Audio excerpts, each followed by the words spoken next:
అతిపెద్ద షాపింగ్ ప్రపంచం సిఎంఆర్ మన నిజామాబాద్ లో రాంపోతినేని గారిచే సెప్టెంబర్ 27న గొప్ప ప్రారంభం.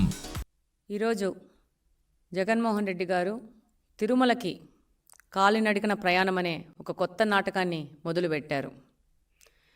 అసలు హిందూ మతం పట్ల, విశ్వాసాల పట్ల, తిరుపతి తిరుమల దేవస్థానం పట్ల ఏ విధమైన గౌరవము లేని వ్యక్తి, సాంప్రదాయాల సంస్కృతి పట్ల ఏ విధమైన విశ్వాసం లేని వ్యక్తి ఈరోజు తన మీద ఈ లడ్డు కల్తీ వ్యవహారంలో ఒక కొత్త నాటకాన్ని మొదలుపెట్టారు. జగన్మోహన్ రెడ్డి గారు ఏ రోజైనా సతీ సమేతంగా తిరుపతి తిరుమల దేవస్థానానికి ఏ రోజైనా వెళ్ళారా? మన సాంప్రదాయంగా బ్రహ్మోత్సవాలకి దంపతులు వెళ్ళి పట్టు వస్త్రాలు ఇస్తారు. ఆ విధంగా ఏ రోజైనా తన సతీమణిని తీసుకెళ్ళి పట్టు వస్త్రాలు ఏ రోజైనా ఆయన సమర్పించుకున్నారా? ఆయన వేరే మతాన్ని విశ్వసిస్తారు కాబట్టి తిరుమలకి వెళ్ళినప్పుడు ఏ రోజైనా నేను హిందూ మతాన్ని గౌరవిస్తాను అనే డిక్లరేషన్ ఏ నోటైనా ఇచ్చారా? మీరందరూ చూస్తుంటారు. అబ్దుల్ కలాం గారు కానీ వేరే వాళ్ళు అన్యమతస్థులు తిరుపతి తిరుమల దేవస్థానానికి వెళ్ళినప్పుడు డెఫినెట్గా అట్లా డిక్లరేషన్ ఇచ్చి దర్శనం చేసుకుంటారు. ఈయన ఏ రోజైనా ఈ డిక్లరేషన్ ఇచ్చారా? పవిత్రమైన తిరుమల తిరుపతి దేవస్థానం యొక్క లడ్డూను అపవిత్రం చేసి దానివల్ల వస్తున్న నష్టాన్ని భర్తీ చేసుకోవడానికి కొత్త కొత్త నాటకాలు మొదలుపెట్టారు. లడ్డూను తయారు చేసే నెయ్యిలో కల్తీ జరిగింది, అది వాస్తవం. దీనివల్ల ఎంతోమంది భక్తుల మనోభావాలు దెబ్బతిన్నాయి. కేవలం కమిషన్లు కక్కుర్తిపడి ఇలాంటి దురాగతనానికి ఈ 5 సంవత్సరాలు వీరు పాటుపడ్డారు. మేము కూడా జూలై 14వ తేదీ మేము దర్శనం చేసుకొనికి వెళ్తే ఆ రోజు మీడియాతో మాట్లాడడం జరిగింది. అది మీడియా సంస్థలు కూడా ప్రసారం చేసినాయి. ఆ రోజు మేము మాట్లాడడం జరిగింది.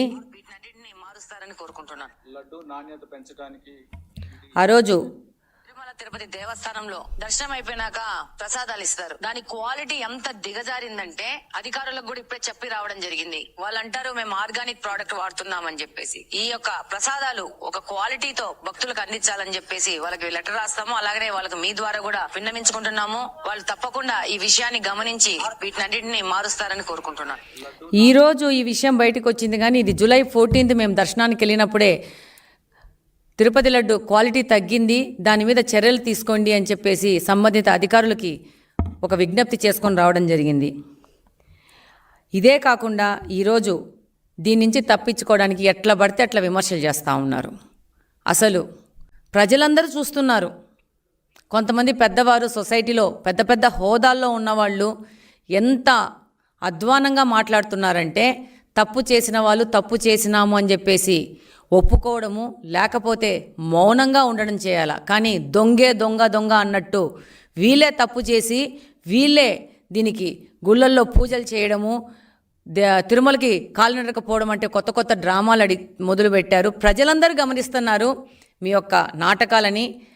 ప్రజలందరికీ అర్థమవుతోంది గత 5 సంవత్సరాల నుంచి మీరు ఏ అబద్ధాలు మాట్లాడినారో. ఈరోజు ఓడిపోయి 11 సీట్లకు పరిమితమైనా కానీ మీ యొక్క పద్ధతి ఏ విధంగా మారలేదనే విషయం ప్రజలకందరికీ అర్థమవుతుంది. నేను మామూలుగా ఎవరితోనో కూర్చొని తిరుమల తిరుపతి ప్రసాదంలో ఇలా ఉంది అని అంటే అయ్యో మనము అప్పుడు పోయి ప్రసాదం తీసుకున్నామే ఇప్పుడు ఎట్లా అనే పరిస్థితిలో ప్రజలు ఉన్నారు. ఈరోజు ఈ ప్రక్షాళన చేస్తున్నామని చెప్పేసి చంద్రబాబు నాయుడు గారి పాలనలో ఏదో జరిగింది, అందుకని పూజలు చేస్తున్నాం, ప్రక్షాళన చేస్తున్నామని అంటున్నారు. ప్రజలు దీన్ని చూసి నవ్వుతున్నారు. ఈరోజు ప్రక్షాళన చేస్తామని చేస్తున్నారు కదా, మీ యొక్క భార్యని ఏ రోజైనా కానీ మీరు తిరుపతి తిరుమల దేవస్థానానికి తీసుకెళ్లారా? ఈరోజు కాలినడక మీద మీరు తిరుమలకి వెళ్తున్నామంటున్నారు. ఇప్పుడు మొదటిసారి మీరు తిరుమలకి వెళ్తున్నారా కాలినడకనా? ఇంతకుముందు ఎప్పుడైనా వెళ్ళారా? లేకపోతే ఈ యొక్క అపవాదు నుంచి తప్పించుకోవడానికి ఈ నడక అనే కొత్త నాటకాన్ని మీరు మొదలు పెడుతున్నారా అనేది మేము ఈ సందర్భంగా మిమ్మల్ని ప్రశ్నిస్తున్నాం. ఈరోజు ఈ వైసీపీ వాళ్ళు తిరుపతి తిరుమల దేవస్థానాన్ని ఒక ఏటీఎం లాగా మార్చేసుకున్నారు. ఏ రోజు కానీ హిందూ సాంప్రదాయాలకు సంబంధించిన పూజలు చేయని జగన్మోహన్ రెడ్డి గారు టీడీపీ హయాంలో పాపాలకు ప్రక్షాళన అని చెప్పేసి దేవాలయాల్లో పూజలంటూ ఒక కొత్త నాటకాన్ని మొదలుపెట్టడము, ఈ యొక్క కల్తీ నెయ్యి ఒక కర్త కర్మ క్రియ వైసీపీకి సంబంధించిన నాయకులు, దాని నాయకుడు జగన్మోహన్ రెడ్డి గారు అనేది ప్రతి ఒక్కరికి తెలుసు. దీని నుంచి తప్పించుకోవడానికి దేశంలోనే కాదు ప్రపంచం మొత్తం ఉన్న హిందువుల మనోభావాలు ఈరోజు దెబ్బతీశారు. దాని నుంచి తప్పించుకోవడానికి వీళ్ళు కొత్త నాటకం మొదలు పెట్టడం జరిగింది. సుమన్ టీవీలో మీ పర్సనల్ అండ్ బిజినెస్ ప్రమోషన్స్ కోసం కింది నెంబర్కి కాంటాక్ట్ చేయండి.